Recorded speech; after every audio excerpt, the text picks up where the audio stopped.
lagi kegagahanku Ruben, karena engkau telah menaiki petiduran ayahmu. Karena Ruben dia berzina dengan mama tirinya atau istri bapaknya atau gundi bapaknya, maka hak kesulungan itu digeser dan diberikan kepada Yusuf. Di semuanya masih Ruben nungan, Ruben onsu, holangalani perkawinan, tempat tidur, ranjang, tinggal di mana tuh waktu ya deh. Muala imana ibadah imana 2 kalimat syahadat.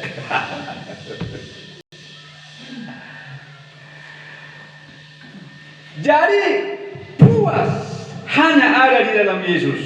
Nah sekarang di dunia ini Bapak Ibu akan melihat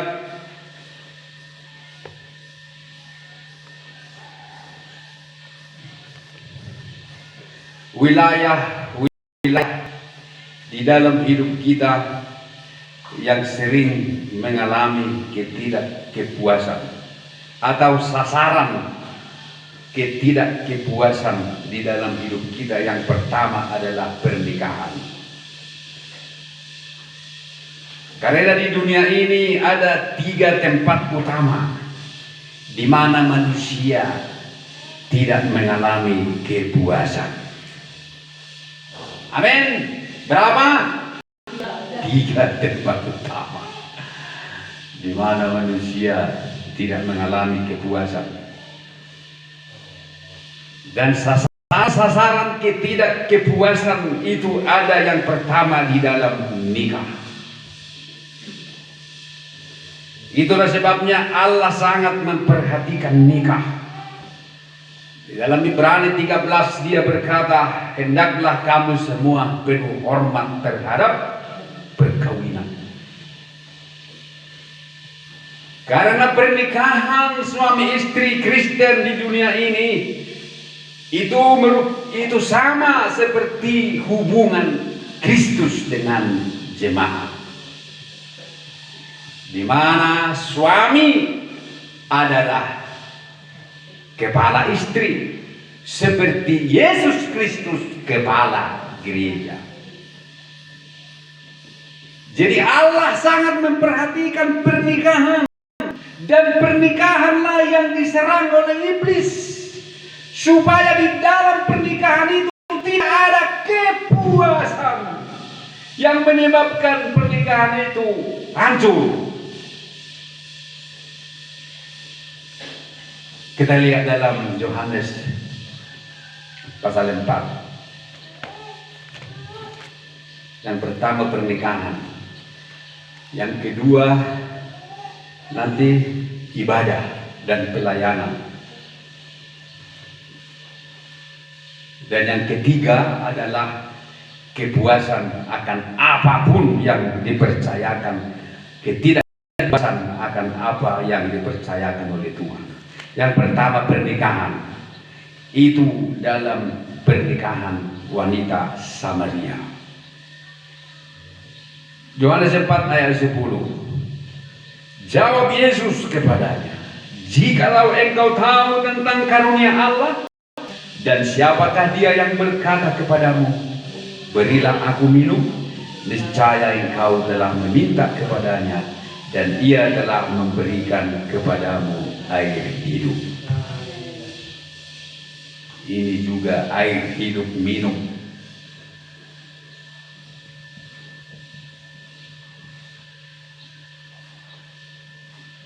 Sering kita tidak tahu anugerah Allah. Di gereja kita ada 2 opung anugerah ya. Puji Tuhan lah. Jadi biarlah semua kita yang mengerti anugerah. Pernikahan itu adalah anugerah Allah. Amin. Kasih karunia Allah. Pertama ini Yesus berkata, jika engkau tahu tentang karunia Allah, tentulah engkau berkata, berilah aku minum. Jika engkau tahu siapa dia yang berbicara kepadamu hari ini, berilah aku minum, pasti engkau meminta kepadanya. Dan dia telah memberikan kepadamu air hidup. Jadi pernikahan itu sering hancur karena tidak tahu bahwa pernikahan itu adalah karunia Allah, anugerah Allah. Amin.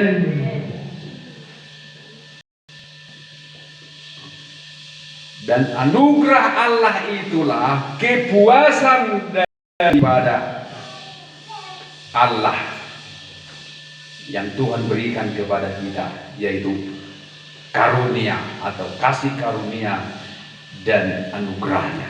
Nah, kita lihatlah perempuan ini, pernikahannya 6 kali menginap. Berapa kali? 6. Ini perempuan ini, tetapi akhirnya pulih setelah dia berjumpa dengan Yesus. Saya baca lagi dalam ayat selanjutnya. Jawab Yesus kepadanya,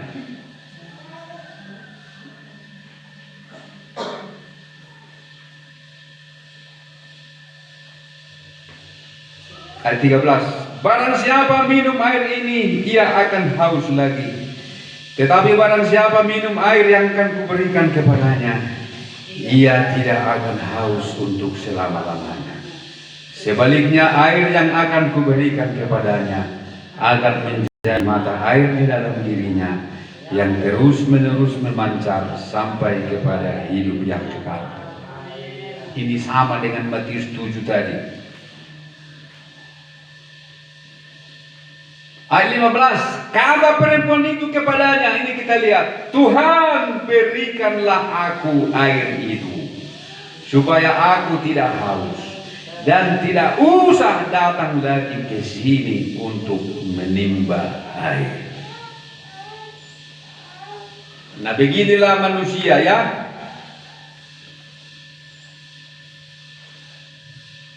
Dari sini kita melihat sifat daripada manusia itu adalah bila sudah lengkap semuanya, maka tidak usah lagi bertemu dengan Yesus. Itulah sifat manusia. Muludu sir-sir sudah gebiolo kita losok mertamiang kan namanya. Leong matuhan aiki asa puas asa unang mauas biau, asa unang pola biau rotuson. Begitu kira-kira ya.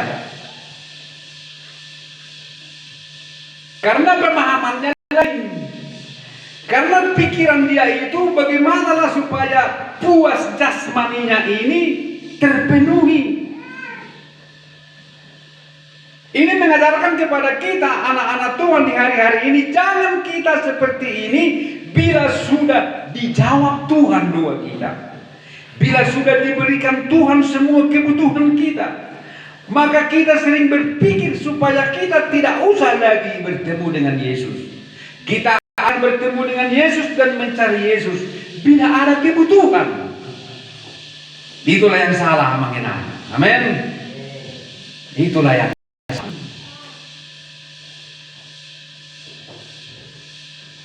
dan perempuan ini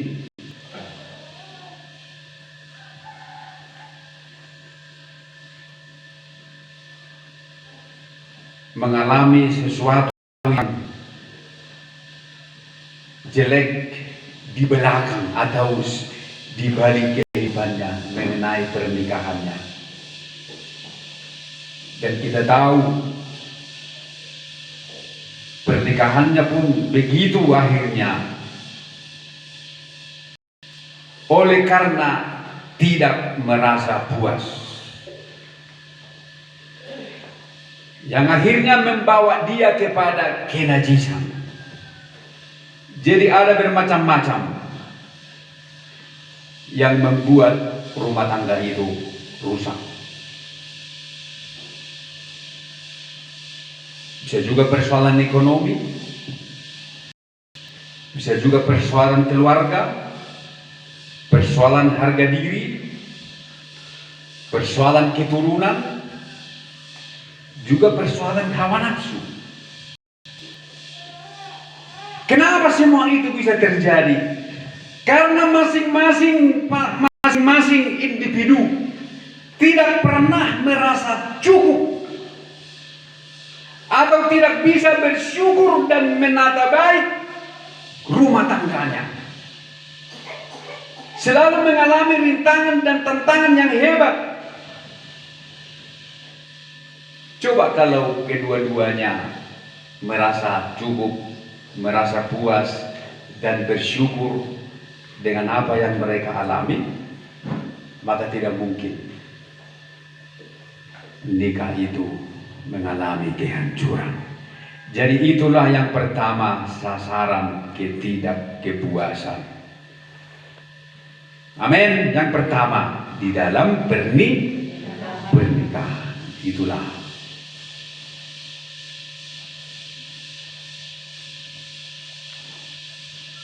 Dan yang kedua, ibadah dan pelayanan. Coba kita buka dalam Matius pasal 20. Tempat ketidakpuasan yang kedua adalah dalam ibadah dan pelayanan.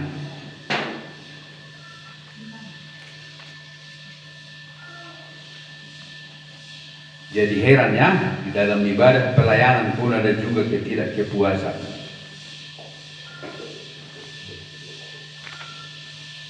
Kita tahu cerita ini semua Bapak Ibu, bukan? Yaitu orang yang dipanggil bekerja di kebun anggurnya Tuhan. Ayat 10. Kemudian datanglah mereka yang masuk terdahulu. Sangkanya akan mendapat lebih banyak, tetapi mereka pun menerima masing-masing 1 dinar juga. Ketika mereka menerimanya, mereka bersungut-sungut kepada tuan itu. Katanya, mereka yang masuk terakhir ini hanya bekerja 1 jam, dan engkau menyamakan mereka dengan kami yang sehari untuk bekerja berat dan menanggung panas terik matahari. Tetapi Tuhan itu menjawab seorang dari mereka, saudara, aku tidak adil terhadap engkau. Bukankah kita telah sepakat sedinar sehari? Ambillah bagianmu dan pergilah. Aku mau memberikan kepada orang yang masuk terakhir ini sama seperti kepadamu. Tidakkah aku bebas mempergunakan milikku menurut kehendak hatiku, atau iri hatikah engkau karena aku murah hati? Demikianlah orang yang terakhir akan menjadi yang terdahulu, dan yang terdahulu akan menjadi yang terakhir. Amin. Ada yang tidak puas,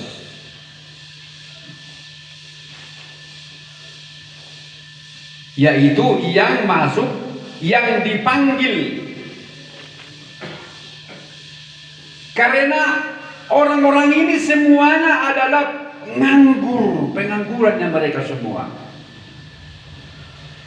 Tuhan itu pergi mencari pekerja-pekerja untuk kebun anggurnya. Jadi Tuhan itu adalah Tuhan. Kebun anggur itu adalah ibadah dan pelayanan.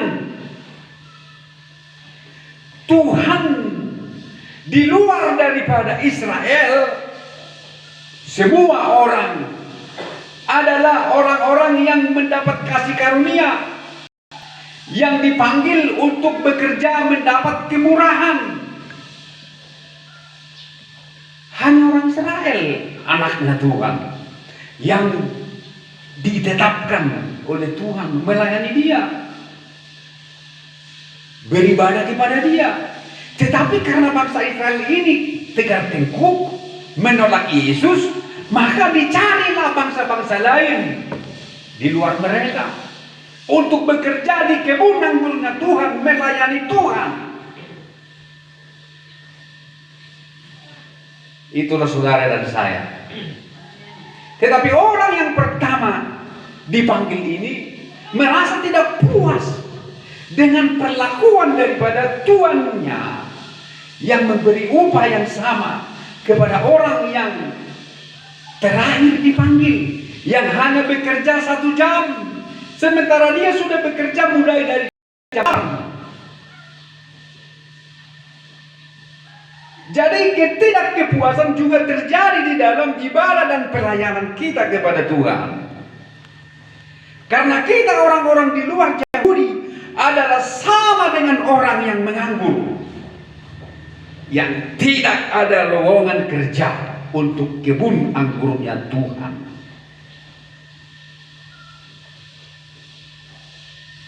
Jadi kalau kita bisa mendapat kesempatan untuk beribadah, itu adalah kasih karunia. Amin.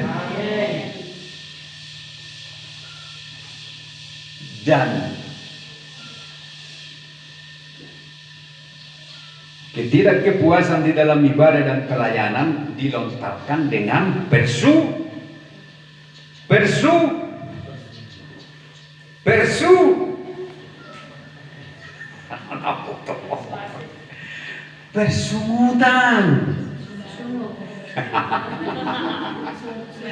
Ketidakpuasan di dalam melayani Tuhan dilontarkan dalam persungutan, ditunjukkan di dalam persungutan.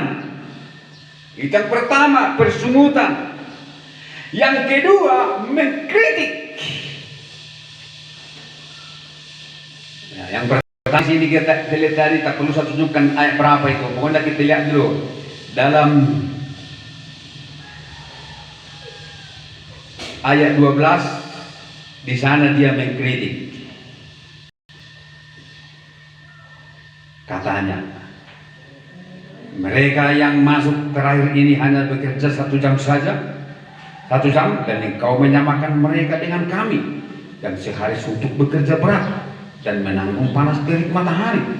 Jadi dia mengkritik.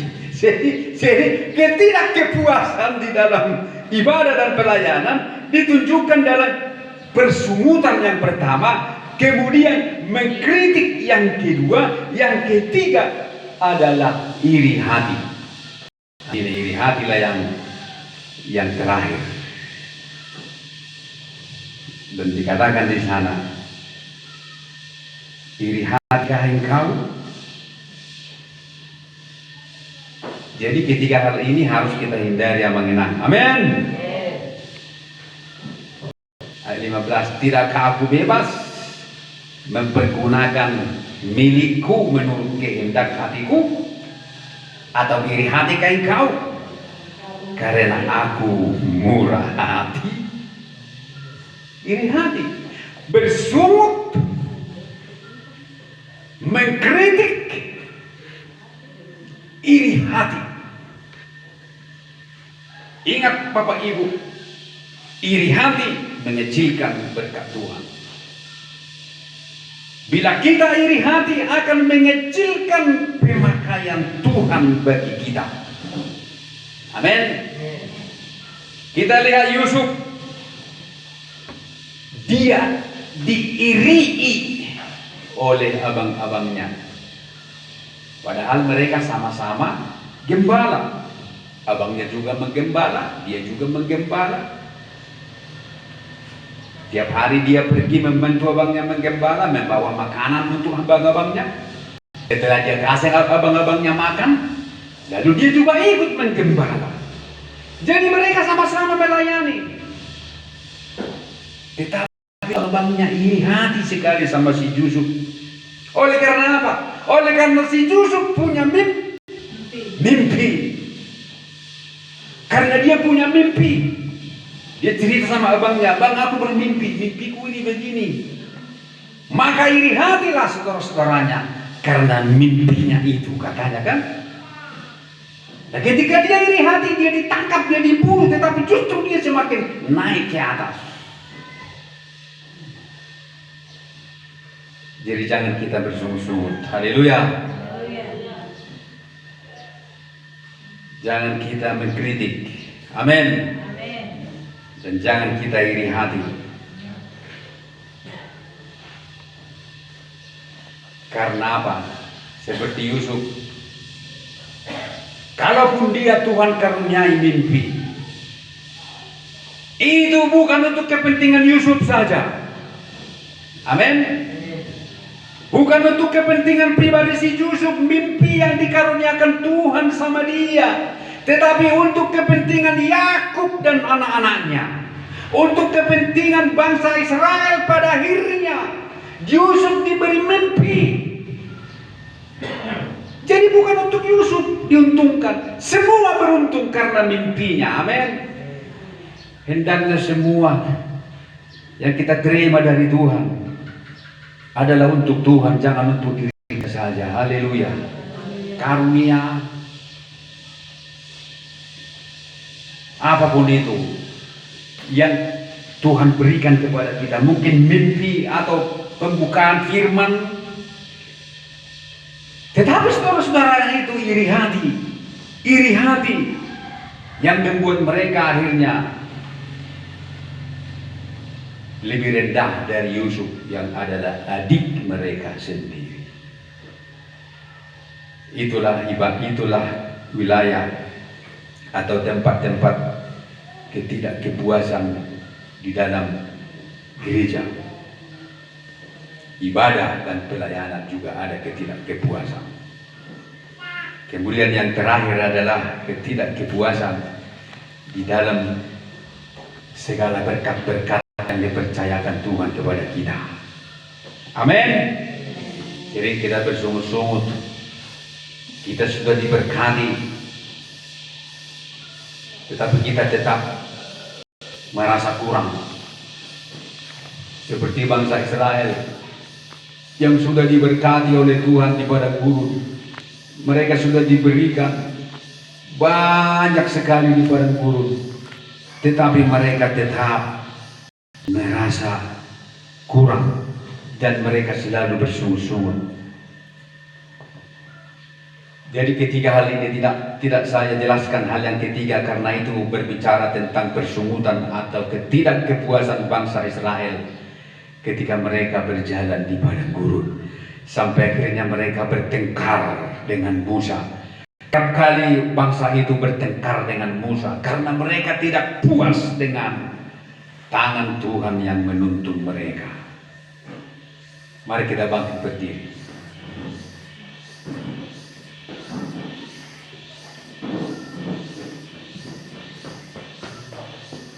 Kala ku cari damai hanya ada dalam Yesus.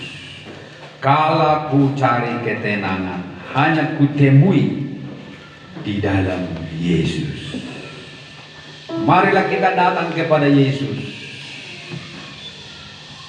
Dia akan memberikan kita minum sehingga kita merasa puas dan tidak haus lagi dalam hidup ini. Kalau kita sudah puas, tidak haus lagi, kita bisa tenang. Tetapi kalau kita terus haus, kita tidak bisa tenang. Kita akan seperti orang fasik yang dilambangkan seperti ombak laut yang menghasilkan lumpur dan kotoran.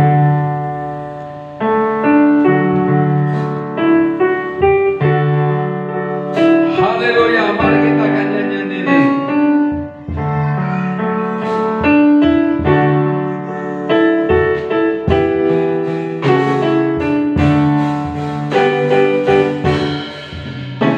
Kalau ku cari damai, hanya ku temui di dalam Yesus. Kalau ku cari kata hanya ku temui di dalam